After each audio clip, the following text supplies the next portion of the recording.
Isolation is something we all face in research at different times and in different ways. Geographical isolation is a really important example of that, but there are other examples, those people who are at the beginning of the birth of new fields, who are trying to create something new that doesn't necessarily connect in the traditional ways to the traditional forms of research they find around them.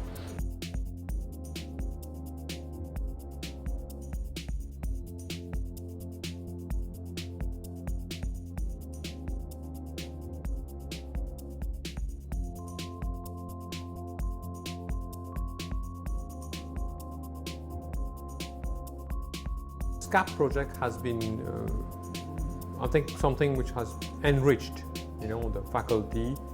These are hardcore scientists generally. We have no training in, publishing or communication or in sociological aspects of things, and they suddenly find themselves, confronted to all these questions about, how are you communicating, what are you doing? I think it is very important for people in developing countries as well to be, to have the confidence that they're able to produce useful material. Like we don't get a good sort of networking. If you have a problem, you're stuck with it. So probably this might help. It's an essential role. It's something that we have to keep on stressing again and again. And openness, along with sharing of the results, is the way out.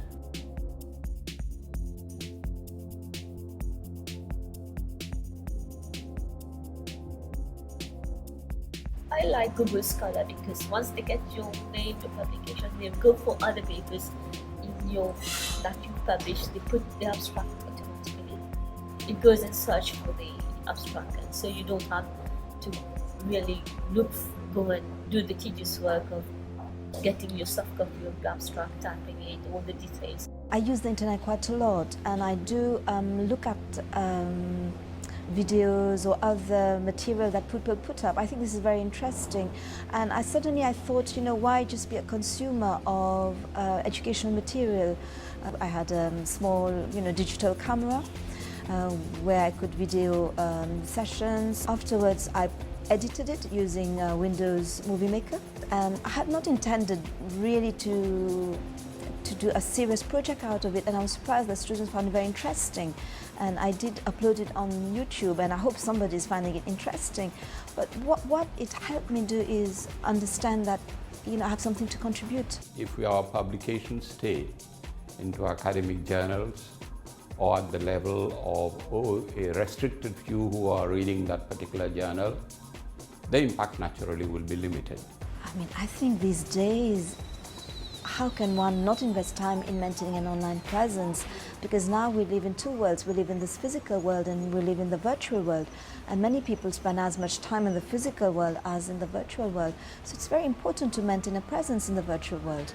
Today, access to information through technology is something that we almost take for granted. We were not aware of it. Okay, we knew our paper was having cited, that's it. But now, in ResearchGate mainly, we know when it was accessed, who have published it, and things like that. Yeah, that's the way forward. I think all researchers should really think about their online reputation and work on it. Like even when you supervise students, that's quite good. You just ask the students, okay, you can just email the guy and get the paper and things like that. I think that would help in that way. Especially now we're in an online environment and people are very much connected and information moves very fast. So if there was anything interesting that I was doing or any interesting publication, perhaps I could broadcast them or publicize them much more effectively. Without this, there's no way one can increase the quality of life of its people. Yeah, I think the SKA is a big project for Mauritius, definitely for the astronomers, also for the industry, for IT people, and it is going to be a complex network.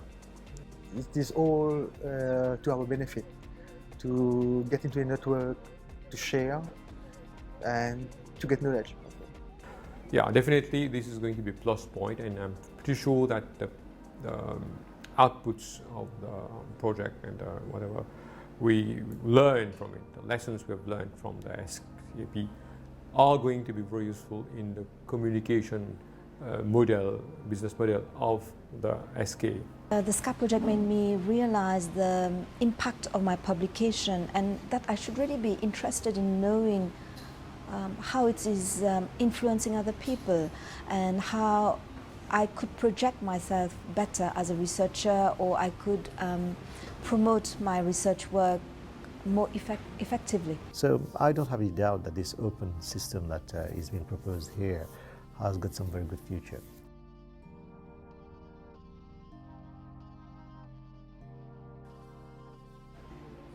It's very easy for an organisation based in North America or Europe to think of being global, of being connected with the wider world. Making those links is hard and difficult, and where there has been exclusion and lack of access in the past, we need to work very hard to make those new connections, to understand the local context and to understand how we can offer things that serve that local context properly. What we learn over and over again, and this goes back to the question of open approaches, is the connection of small local groups, small pockets of activity that feel isolated, don't feel connected. As that process opens up, as they open up to the potential to make connections, they can be wired into and connected to other groups, locally, regionally, globally. And it's the creation of that network which I think offers the real opportunity.